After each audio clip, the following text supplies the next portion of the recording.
Internauta, o nosso abraço fraternal e por intermédio da TV Diário do Sertão, passamos a apresentar mais uma edição do programa Mensagem de Esperança.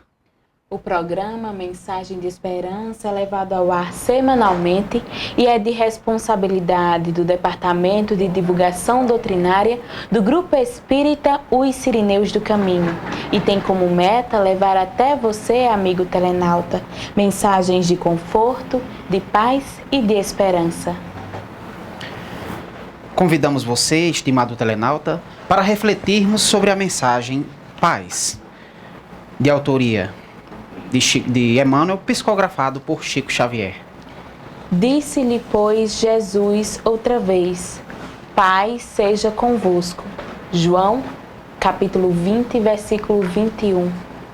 Muita gente inquieta, examinando o intercâmbio entre os novos discípulos do Evangelho e os desencarnados, interroga ansiosamente pelas possibilidades da colaboração espiritual junto às atividades humanas.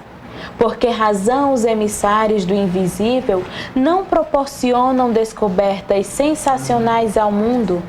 Por que não revelam os processos de cura das moléstias que desafiam a ciência? Como não evitam um doloroso choque entre as nações? Tais investigadores, distanciados das noções de justiça, não compreendem que seria terrível furtar ao homem os elementos de trabalho, resgate e elevação. Aborrecem-se comumente com as reiteradas e afetuosas recomendações de paz das comunicações do além-túmulo, porque ainda não se harmonizaram com Cristo. Vejamos o Mestre com os discípulos, quando voltava a confortá-los do plano espiritual. Não lhes observamos na palavra qualquer recardo torturante. Não estabelece a menor expressão de sensacionalismo. Não se adianta em conceitos de revelação supernatural. Jesus demonstra-lhe a sobrevivência e deseja-lhes paz. Será isso insuficiente para a alma sincera que procura a integração com a vida mais alta?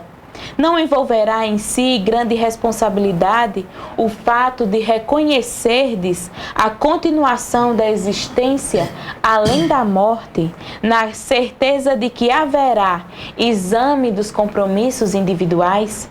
Trabalhar e sofrer consiste em processos lógicos do aperfeiçoamento e da ascensão, e que atendamos a esses imperativos da lei com bastante paz. É o desejo amoroso e puro de Jesus Cristo.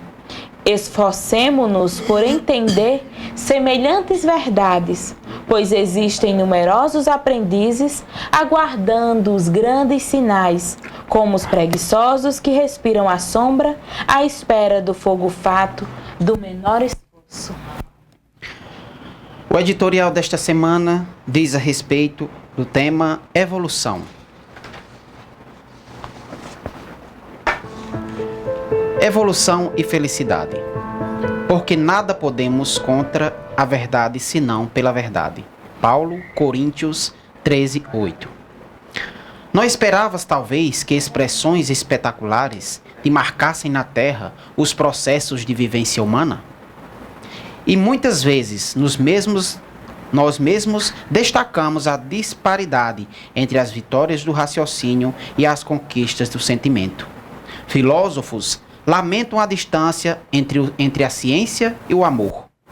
Ainda assim, acima de nossos próprios pontos de vista, anteriormente expendidos, somos forçados a considerar que os domínios de um outro são muito diferentes. Onde os eletrocardiógrafos, capazes de medir o grau da dedicação dos pais pelos filhos, onde os computadores que nos traduzem em número e especificação as doenças suscitadas pelo ódio, como encontrar as máquinas que possam frenar entre os povos e os impulsos da guerra e da delinquência?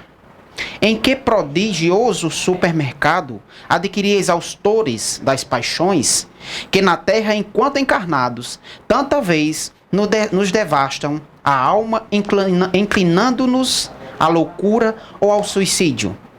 E onde, por fim, surpreender as engrenagens que nos mantenham aí no mundo, com serenidade e equilíbrio, frustrando as lágrimas quando apertamos em vão entre as nossas mãos, desfalecentes das criaturas queridas que se despedem de nós, antecedendo-nos na viagem da morte. Não te apaixones pelo progresso sem amor. De que te valeria palmilhar por esses meses e meses um deserto formado em pepitas de ouro, sem uma bênção da fonte, ou residir num palácio sem luz? Atende à evolução para aperfeiçoar a vida, mas cultiva a fé e a paciência, a humildade e a compreensão que te balsamizem o espírito. Porque não existe felicidade sem amor, e não existe amor sem responsabilidade fora das leis de Deus. Mensagem de esperança em seu momento musical apresenta a melodia Cisco de Deus, com Sérgio Santos.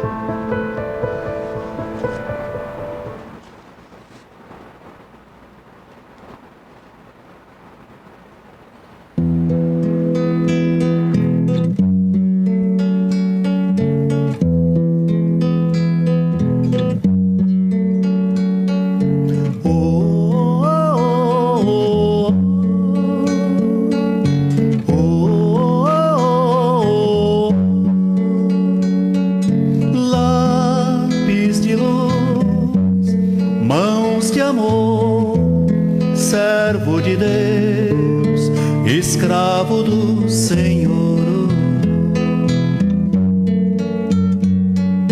vida de bênçãos, amigo de Deus, alma singela, tão terna e bela, em torno da cruz, fiel é Jesus, excelso mestre do bem, emissário da luz, mensageiro do além, do além. Chico Xavier, Cisco de Deus, de Deus.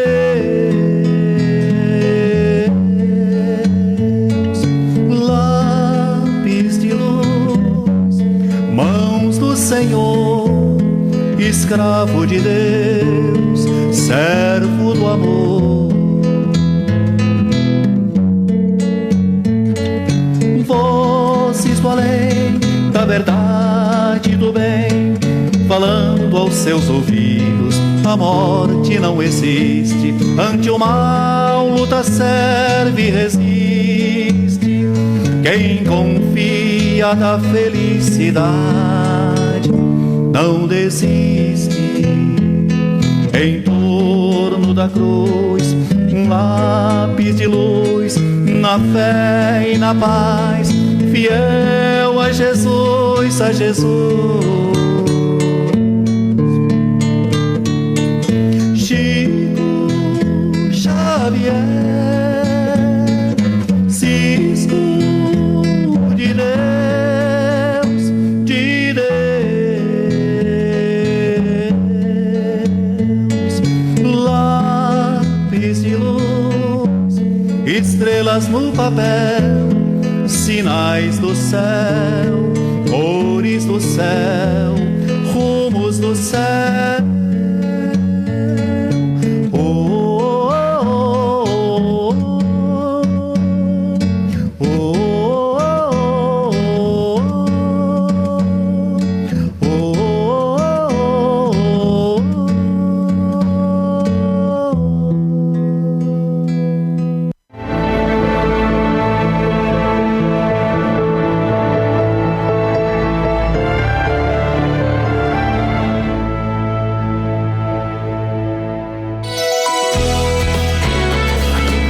TV Diário do Sertão, de Cajazeiras para o mundo.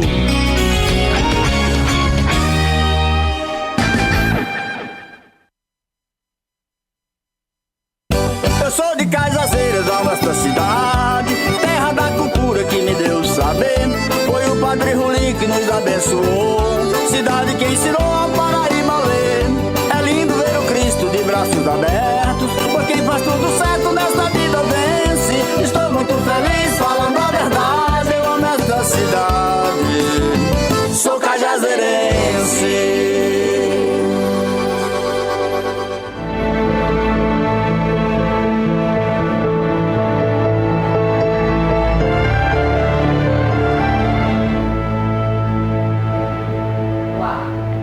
Voltamos agora com o programa Mensagem de Esperança. Programa este que é de responsabilidade do Departamento de Divulgação Doutrinária do Grupo Espírita Os Sirineus do Caminho. Vamos agora ao módulo Estudando o Livro dos Espíritos. O estudo desta semana refere-se às questões 128, 129 e 130. E o tema é sobre anjos e demônios.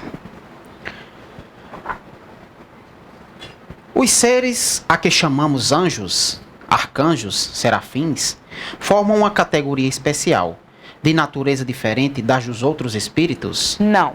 São os espíritos puros, os que se acham no mais alto grau da escala e reúnem todas as perfeições. Os anjos são percorridos todos os graus de escala? Percorreram todos os graus, mas do modo que havemos dito. Uns, aceitando sem murmurar suas missões, chegaram depressa. Outros gastaram mais ou menos tempo para chegar à perfeição.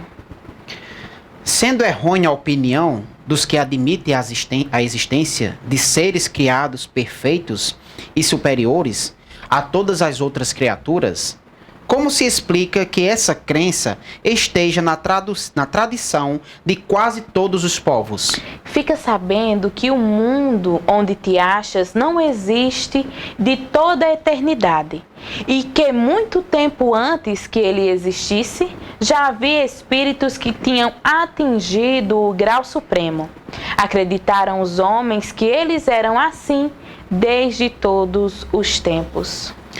Agora, amigo telenauta, vamos ao módulo Fatos e Notícias.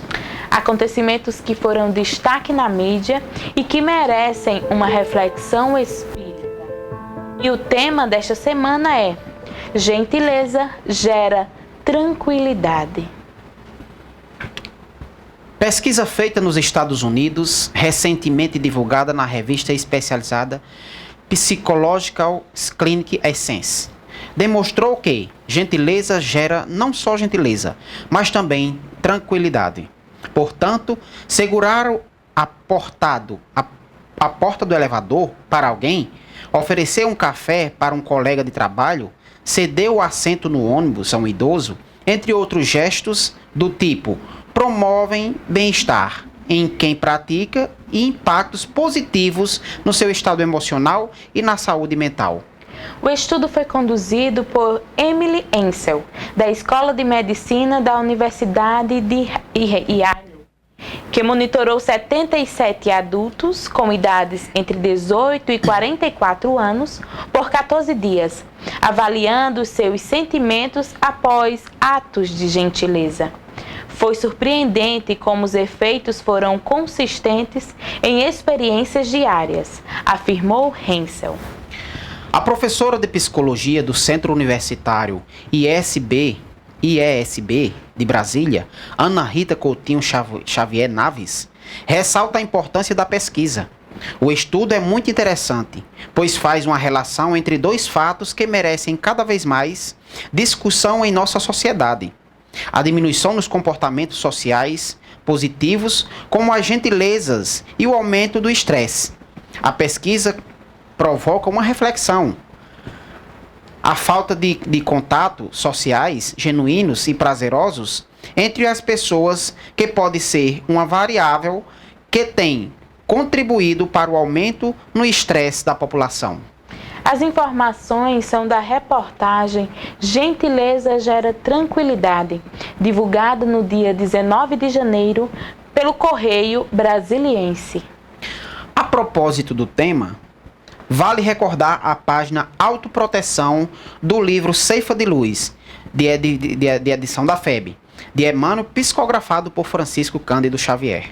A gentileza deve ser examinada não apenas por chaves de ajuste nas relações humanas, mas igualmente em sua função protetora para aqueles que a cultivam.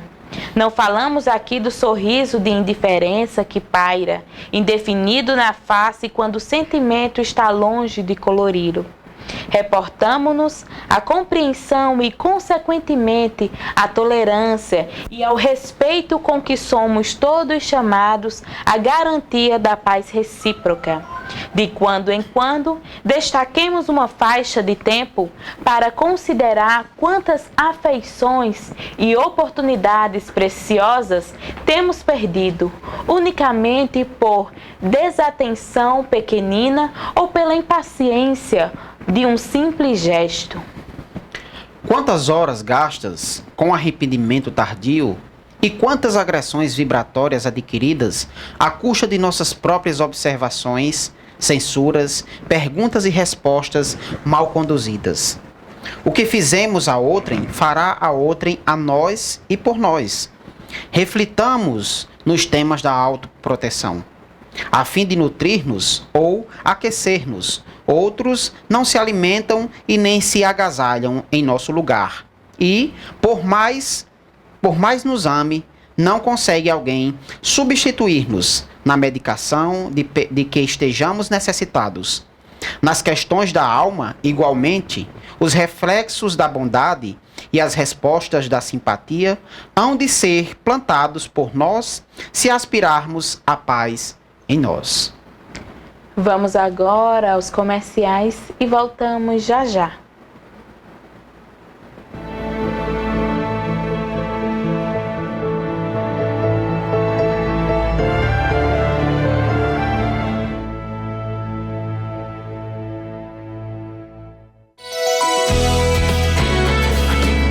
TV Diário do Sertão, de Souza para o mundo.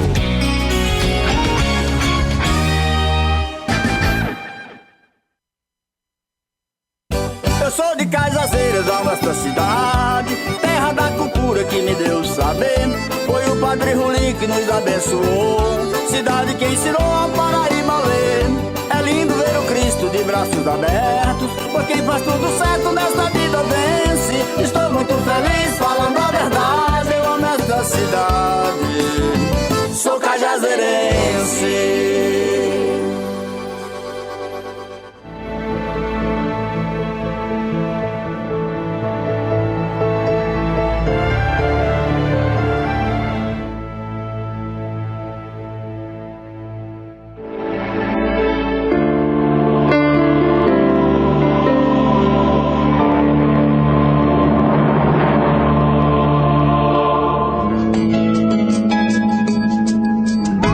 Uma senhora de 92 anos, delicada, bem vestida, com o cabelo bem penteado e um semblante calmo, precisou se mudar para uma casa de repouso.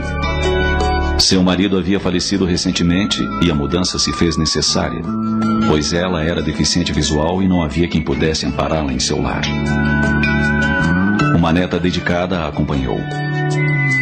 Após algum tempo aguardando pacientemente na sala de espera, a enfermeira veio avisá-las que o quarto estava pronto. Enquanto caminhavam lentamente até o elevador, a neta, que já havia vistoriado os aposentos, fez-lhe uma descrição visual de seu pequeno quarto, incluindo as flores na cortina da janela. A senhora sorriu docemente e disse com entusiasmo: "Eu adorei." "Mas a senhora nem viu o quarto", observou a enfermeira. Ela não a deixou continuar e acrescentou: "A felicidade é algo que você decide antes da hora.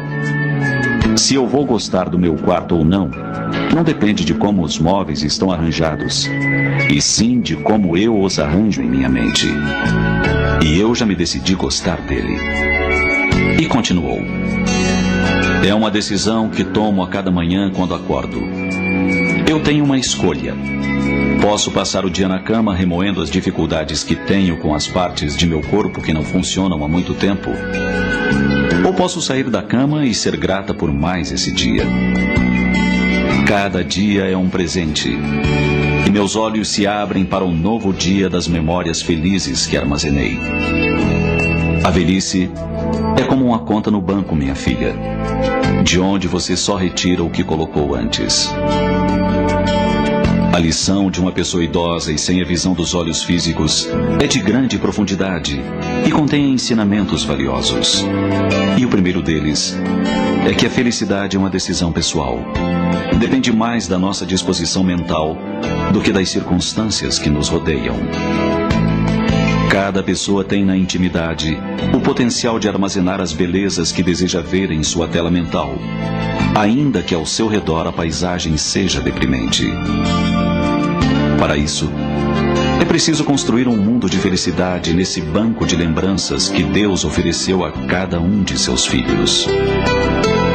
E quando se constrói um mundo de paz e felicidade, portas adentro da alma, é possível compartilhar essa realidade com aqueles que nos cercam. Assim, se não temos em nossa vida os enfeites que desejamos, arranjemos tudo isso em nossa mente. É uma forma de ver as coisas com um olhar positivo e otimista.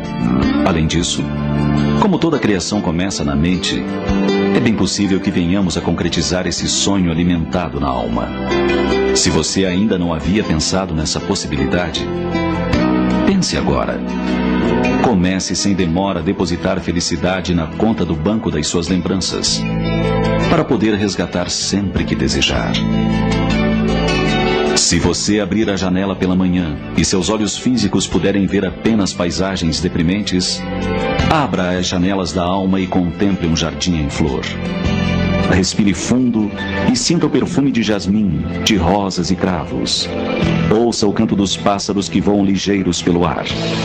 Perceba a brisa acariciando seu rosto e curta a melodia dos grilos e cigarras que cantam para alegrar suas horas. Decida ser feliz, ainda que seja uma felicidade que só você possa sentir. E lembre-se sempre, a felicidade não depende de como as coisas estão arranjadas, mas de como você as arranja na sua mente.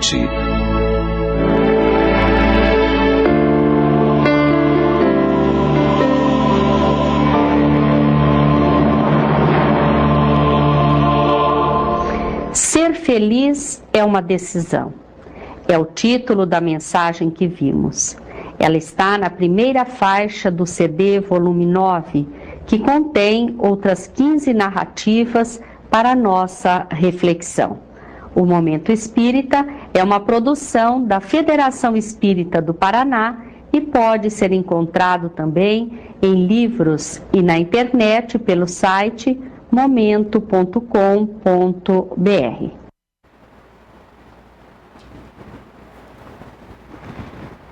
Voltamos a apresentar o programa Mensagem de Esperança. No programa Mensagem de Esperança, Joana de Ângeles responde. São perguntas e respostas sobre temas evangélicos, doutrinários, filosóficos morais e de autoconhecimento. A pergunta desta semana é sobre auxílio social. Algumas pessoas censuram a assistência social, argumentando que os necessitados de hoje resgatam erros do passado. Nesses casos, a indiferença não é mais grave que o auxílio? A indiferença ante a dor do próximo é congelamento da emoção, que mercê combate. À medida que o homem cresce espiritualmente, mais se lhe envolvem no íntimo os sentimentos nobres. A indiferença coagula as expressões da fraternidade e da solidariedade, ensejando a morte do serviço beneficente. Há quem diga que os infelizes de hoje estão expiando os erros de ontem, na injunção de karmas dolorosos. Ajudá-los seria impedir que os resgatassem. É correto que a dor de agora procede de equívocos anteriores. Porém, a indiferença dos enregelados, por sua vez, está-lhes criando situações penosas para mais tarde. Quem deve, paga. É da lei. Mas quem ama, dispõe dos tesouros que quanto mais se repartem, mais se multiplicam. É semelhante chama que acende outros pavios e sempre faz arder, repetindo-se sem nunca diminuir de intensidade. Faze, pois, a tua opção de ajudar o mais a Deus pertence. O Grupo Espírita Os Sirineus do Caminho tem a seguinte programação voltada para o público em geral: estudo do Evangelho e atendimento fraterno, às segundas e terças-feiras, a partir das 18h30. Reunião pública doutrinária, às quintas-feiras, no horário das 20 horas. Além da fluidoterapia realizada às sextas-feiras, a partir das 19 horas. E a evangelização infantil, nos sábados, a partir das 8h30 da manhã. O endereço é a Rua José Moreira de Figueiredo, número 309, por detrás do Hospital Regional de Cajazeiras.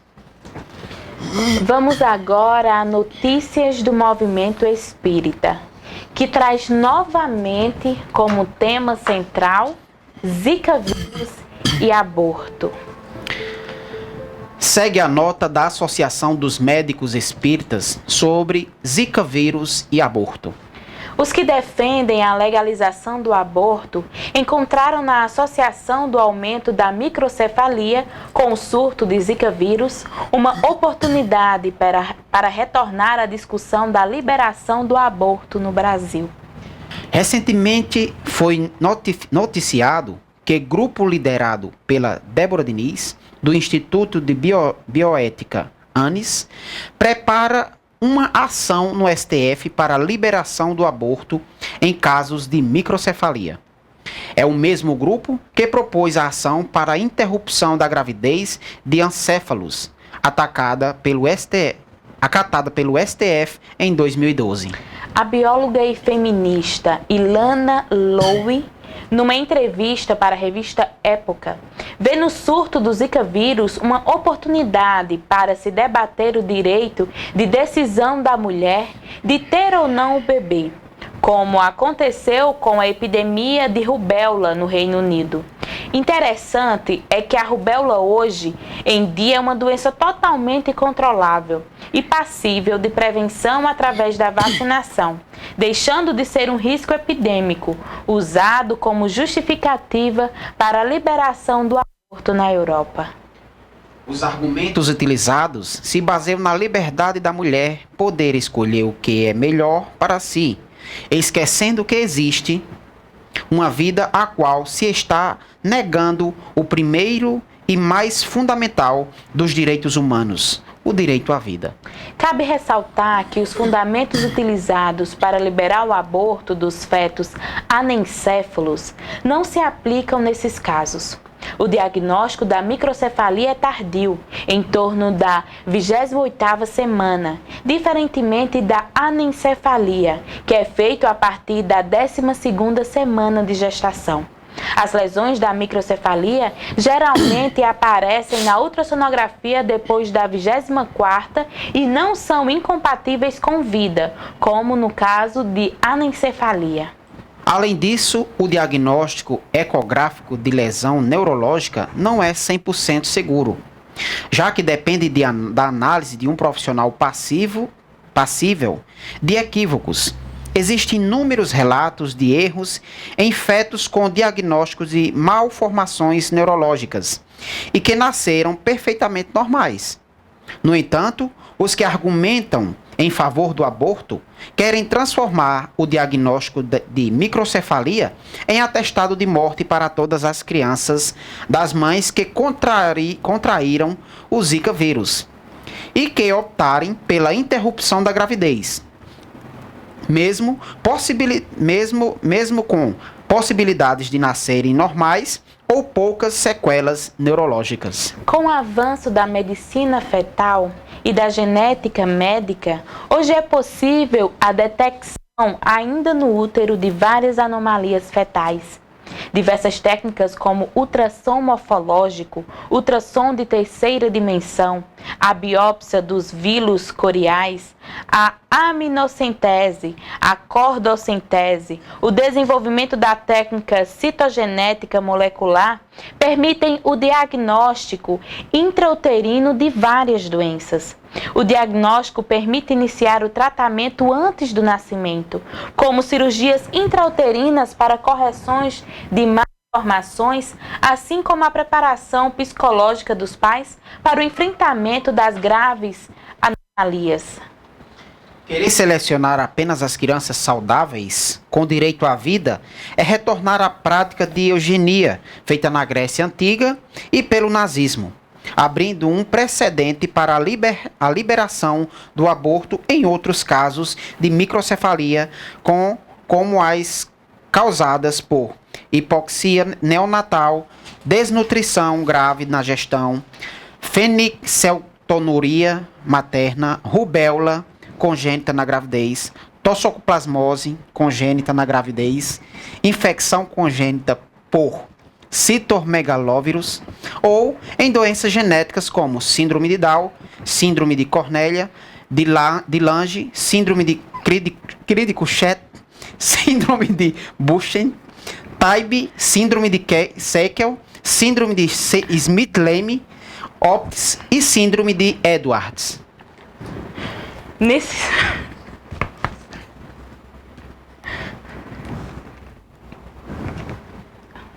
Nesses casos, pessoas como Ana Carolina Dias Cáceres, moradora de Campo Grande, hoje com 24 anos e formada em jornalismo, e tantas outras crianças em situações parecidas, não teriam direito à vida, ao saber da iniciativa de alguns em defender o aborto de fetos com microcefalia. Ana Cáceres veio a público dar de seu depoimento à BBC do Brasil em defesa dos portadores da microcefalia. Nos casos de microcefalia, não se pode falar na opção de abortamento, pois não se trata de patologia letal que inviabilize a vida extrauterina. Embora as limitações que possam surgir à expectativa de vida das crianças com microcefalia não são diferentes das outras crianças, exigindo, no entanto, estimulação e cuidados especiais para melhorar a sua qualidade de vida. A discussão do aborto em casos de microcefalia retrata bem o momento pós-moderno em que vivemos, o que Bauman, um dos maiores pensadores da atualidade, chama de modernidade líquida. Na modernidade líquida, os indivíduos não possuem mais padrões de referência, nem códigos sociais e culturais que lhes possibilitem, ao mesmo tempo, construir sua vida e se inserir dentro das condições de classe e cidadão. A modernidade líquida trouxe descentramento do homem, do sujeito, produzindo identidades híbridas, locais e globais, efêmeras sobretudo. É a cultura do efêmero, da destruição criativa. Tudo que é sólido desmancha no ar, na imagem trazida por Berman. Para a maioria dos autores, a pós-modernidade é marcada como a época das incertezas, das fragmentações, do narcisismo, de troca de valores, do vazio, do niilismo, da deserção do imediatismo, da efemeridade, do hedonimismo, da substituição da ética pela estética, da apatia, do consumo de sensações e do fim dos grandes discursos. A educação recebida dos pais e das escolas, os valores morais que orientam as boas relações sociais, o fortalecimento da família e a busca do bem comum está perdendo espaço para novas formas de comportamento rígidas pelas leis do mercado, do consumo e do espetáculo. Exige uma crise de valores com perda de referenciais importantes em detrimento de uma vida superficial e de um discurso liberal. Na sociedade pós-moderna, predomina o ter acima do ser, o prazer pelo prazer. O prazer acima de tudo, a permissividade que justifica que tudo é bom desde que me sinta bem. O relativismo no qual não há nada absoluto, nada totalmente bom ou mal, e as verdades são oscilantes. O consumismo se vive para consumir. O niilismo caracterizado pela subjetividade, a paixão pelo nada, numa indiferença assustadora. Renata Araújo descreve muito bem o sujeito pós-moderno. A pós-modernidade nos apresenta um sujeito imediatista, fragmentando, narcisista, desiludido, ansioso, hedonista, deprimido, embora também informalizado, buscando a independência, autonomia e defesa de seus direitos. Mas a supervalorização e a autonomia gera um individualismo, um egocentrismo, uma ênfase na subjetividade, sendo o outro apenas para uma consecução de seus objetivos pessoais. Vive-se numa época de grande competitividade e de pouca solidariedade. Em nome dessa nova ideologia, os indivíduos se permitem agir passando por cima de valores fundamentais. A coisificação da vida e o predomínio dos interesses pessoais em detrimento do coletivo são bem característicos dessa fase em que vivemos. Entretanto, aprendemos com a genética que a diversidade é a nossa maior riqueza coletiva. E o feto anômalo, mesmo portador de grave deficiência, como é o caso da microcefalia, faz parte dessa diversidade. Deve ser, portanto, preservado e respeitado. Necessário se faz proteger também a gestante, dando a ela apoio em sua gravidez e proporcionando tratamento ao seu futuro filho. Reconhecemos que a mulher que gera um feto deficiente precisa de ajuda psicológica por longo tempo. Constatamos, porém, que na prática esse direito não lhe é assegurado. O aborto provocado é um procedimento traumático com repercussões gravíssimas para a saúde mental da mulher e que geralmente aparecem tardiamente. O aborto produz um luto incluso devido à negação da ocorrência de uma morte real. Mas esse aspecto é totalmente desconsiderado. As mulheres sofrem uma perda e suas necessidades emocionais são relegadas ou escondidas. Elas não conseguem vivenciar o seu luto e lidar com a culpa. Esse processo vai gerar profundas marcas e favorecer o surgimento da síndrome pós-aborto. Psiquiatras e psicólogos especializados em atender mulheres que abortam alertam para o aumento dos transtornos emocionais causados pelo aborto provocado.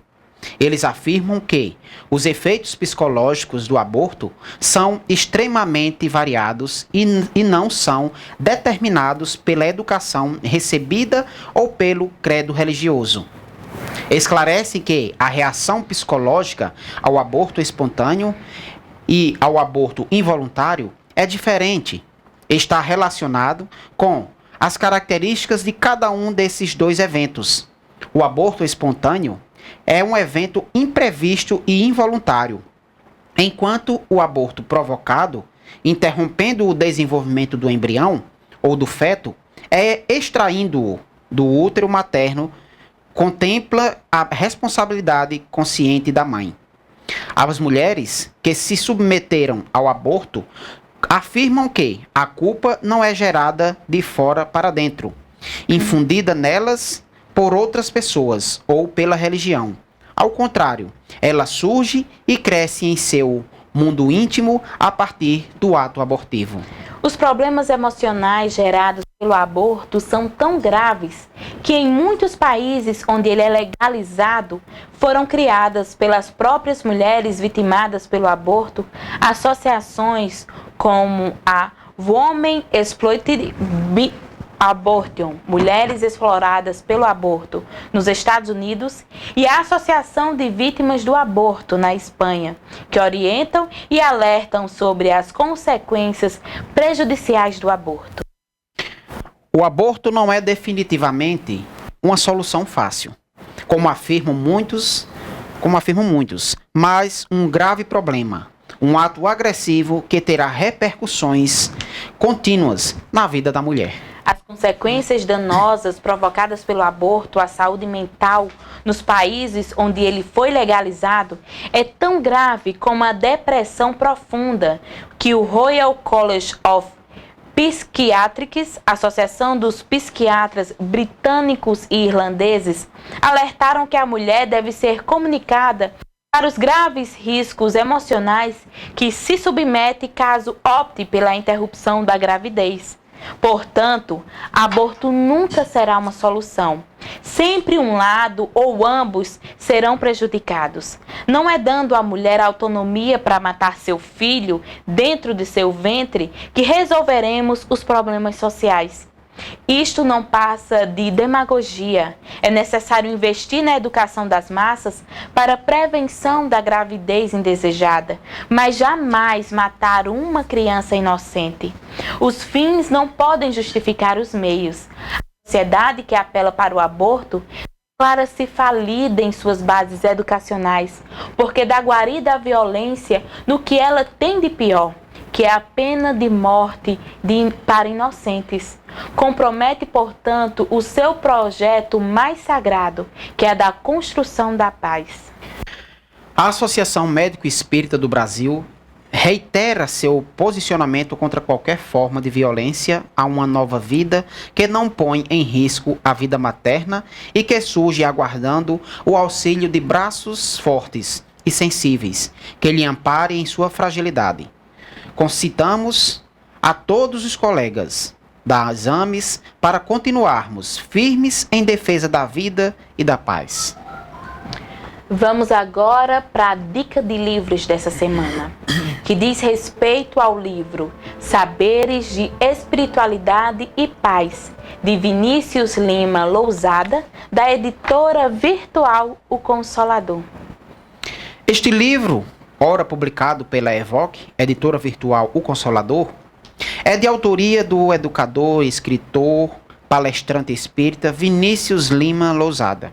Natural do Rio de Janeiro, de Rio Grande do Sul, ele reside em Bento Gonçalves. A presente obra foi estruturada com o objetivo de abordar alguns aspectos práticos do conteúdo do Livro dos Espíritos, vindo a somar-se às ações que procuram homenagear permanentemente essa obra fundamental do Espiritismo.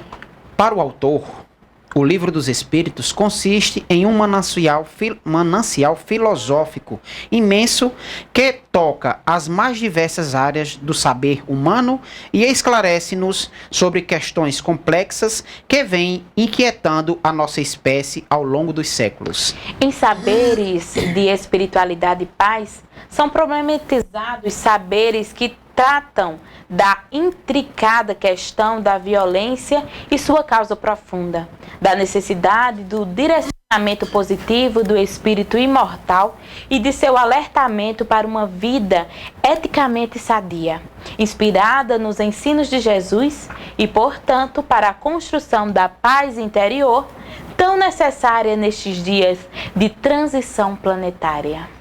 O livro é, pois, um convite à não violência, ao engajamento individual e coletivo em prol da construção do inédito viável de uma sociedade pacífica, em sintonia com os tempos que são chegados. A capa da presente edição foi gentilmente concebida e elaborada pela artista plástica Cláudia Rezende Barbeiro. Vamos aos comerciais, daqui a pouco a gente volta.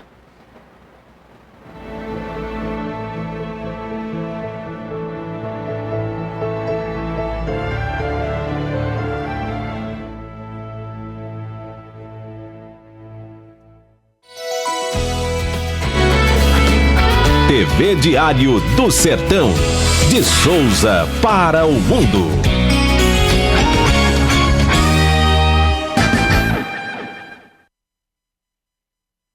Eu sou de Cajazeiras, a nossa cidade, terra da cultura que me deu saber. Foi o Padre Rulim que nos abençoou, cidade que ensinou a Paraíba a ler. É lindo ver o Cristo de braços abertos, pois quem faz tudo certo nesta vida vence. Estou muito feliz falando a verdade, eu amo esta cidade. sou cajazeirense.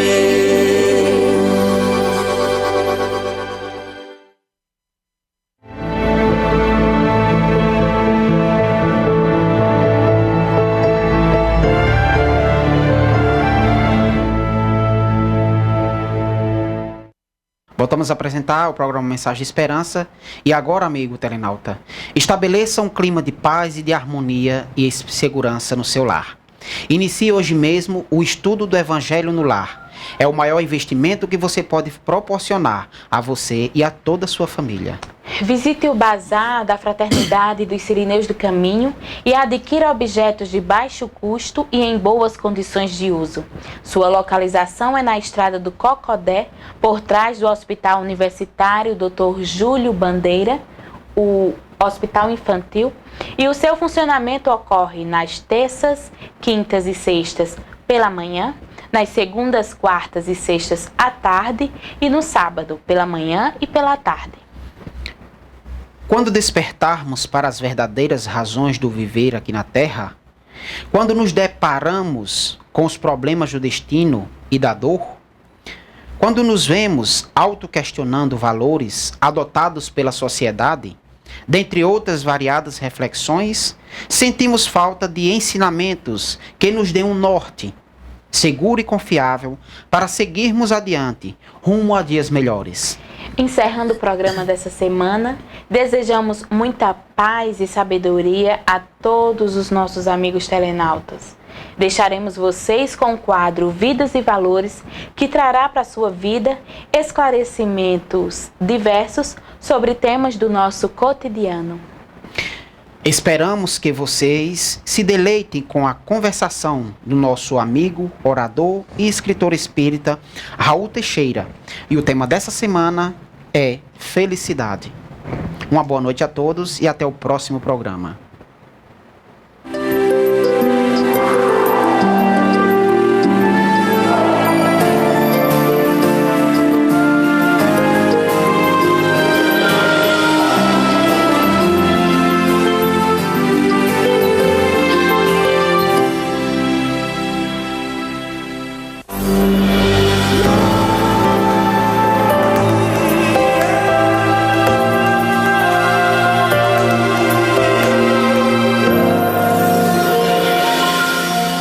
Costumeiramente, a felicidade é considerada a partir de valores de ordem material.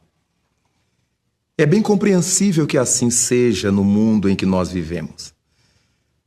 Afinal, vivemos num mundo cujas referências são todas elas, ou quase todas elas, a partir de coisas do mundo físico. Nada obstante, em todos os tempos se haja falado que nós somos seres espirituais, ainda que as religiões hajam dito desde sempre que nós somos filhos de Deus e somos seres espirituais, essas informações, essas referências, quase sempre deixaram a desejar. Elas não eram bem exatas, elas não eram bem completas.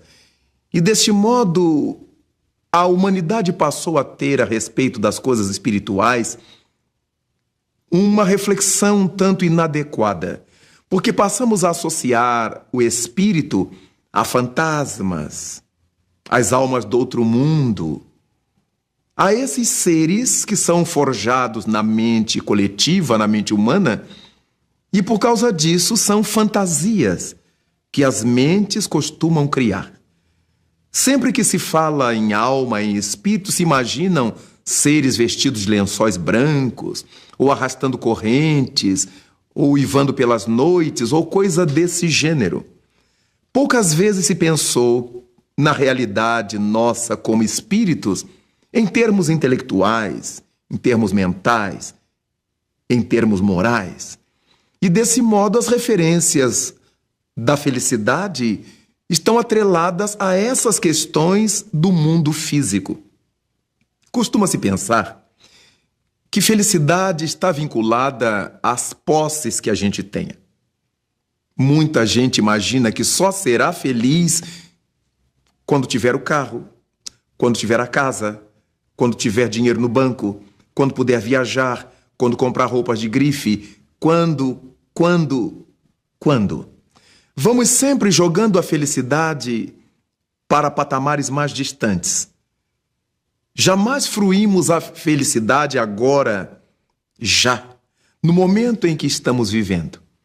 Há sempre um ritual intelectual que nos faz arremessar essa felicidade ou encontro com essa felicidade para os dias do futuro.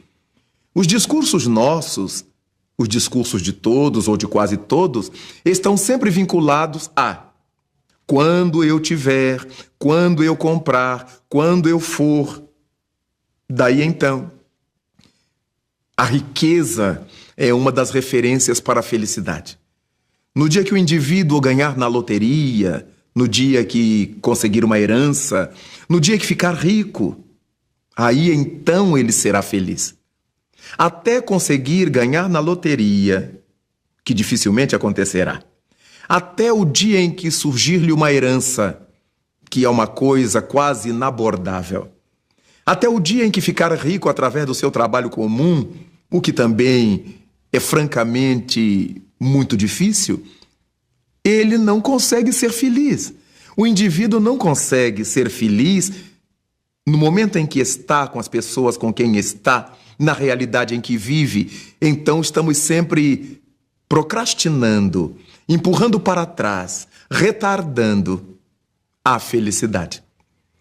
É muito interessante porque Vicente de Carvalho, um poeta nosso, brasileiro, santista, escreveu um dia que a felicidade é como um pomo, que nunca o pomos onde nós estamos e nunca estamos onde nós o pomos. Então, ele fez um jogo de palavras francamente verdadeiro, porque nós nunca pomos a felicidade onde nós estamos. A felicidade está sempre além, num lugar, numa situação, numa condição social, numa condição de vida, que não é aquela que estamos usufruindo agora. E onde nós pomos a felicidade, nós nunca estamos lá, porque a projetamos para somente quando determinadas coisas aconteçam. É muito comum que o menino diga que ele será feliz quando fizer 18 anos. E com 18 anos, ele então terá a chave de casa, ele então poderá guiar carros, ele então poderá fazer muitas coisas. Até chegar aos 18 anos, ele se impede de ser feliz. Aos 13, aos 14, aos 15, etc. Mas depois que ele faz 18 anos, a felicidade será quando ele conseguir uma namorada ou quando se casar. E ele vai empurrando isto quando se casa e não consegue a felicidade com o casamento, ele projeta quando tiver filhos. E deste modo, nós vamos empurrando para trás a felicidade, que é como um pomo, como um fruto. Nós nunca o pomos onde estamos e jamais estamos onde nós o pomos. É por causa disto que deveremos começar a refletir e a pensar que somos seres espirituais e que a felicidade não pode ser uma coisa projetada para longe, ela deve estar bem junto a nós.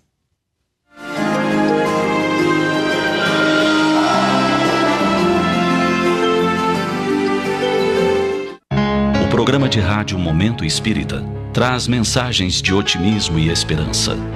Para conhecer os textos, você pode acessar o site www.momento.com.br. As gravações estão disponíveis em CDs e livros, que podem ser solicitados pelo telefone 41 3225 2739 ou pela internet no endereço www.livrariamundoespírita.com.br.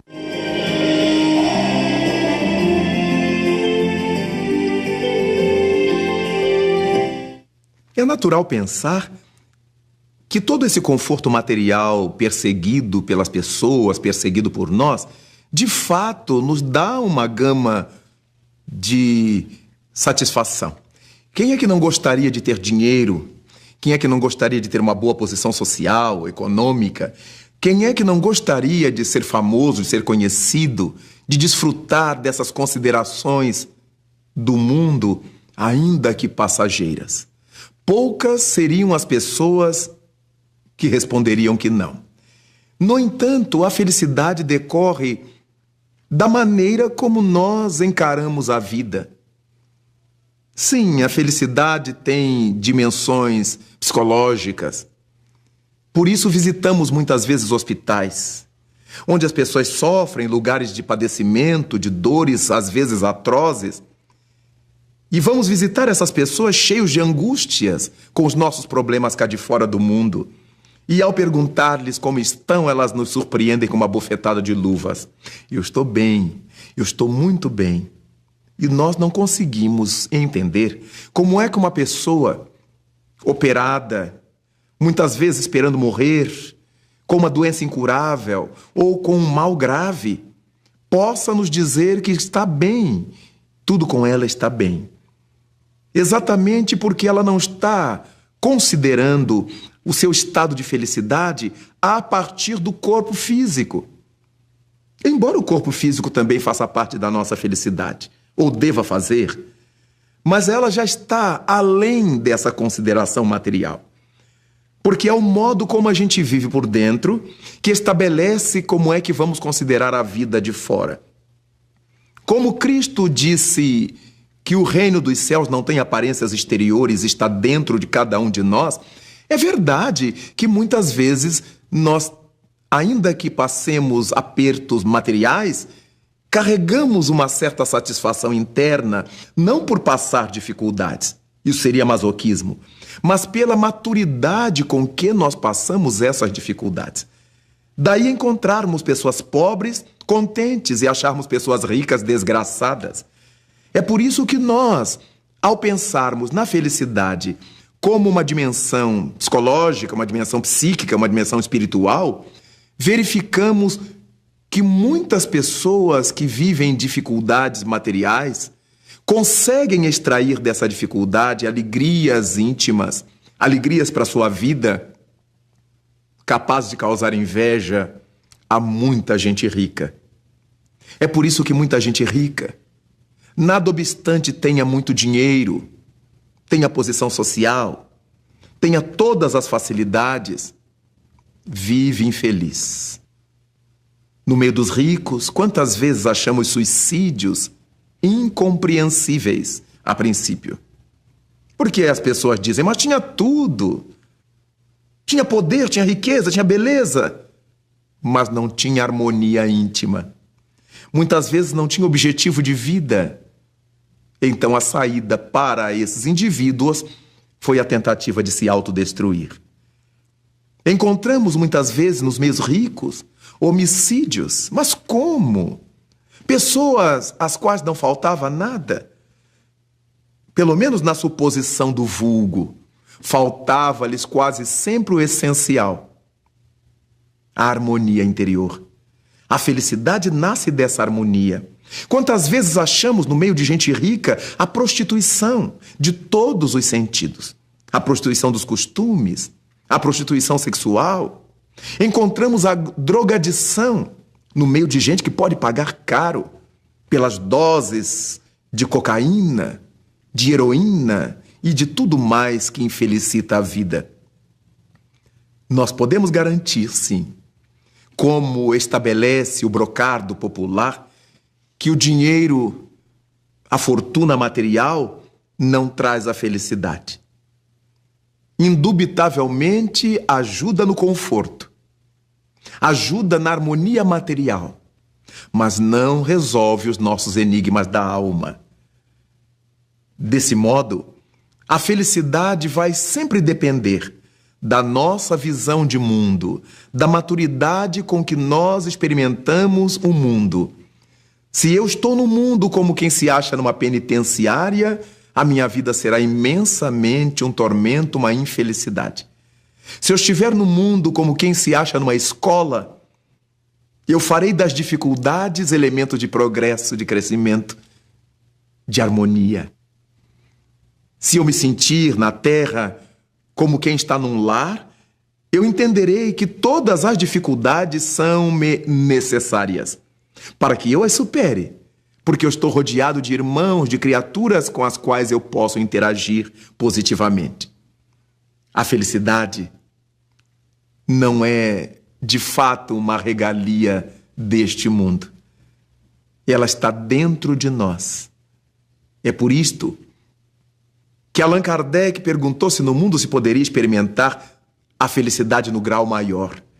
E os seres imortais responderam-lhe que não, porque a Terra é um mundo de provas e expiações.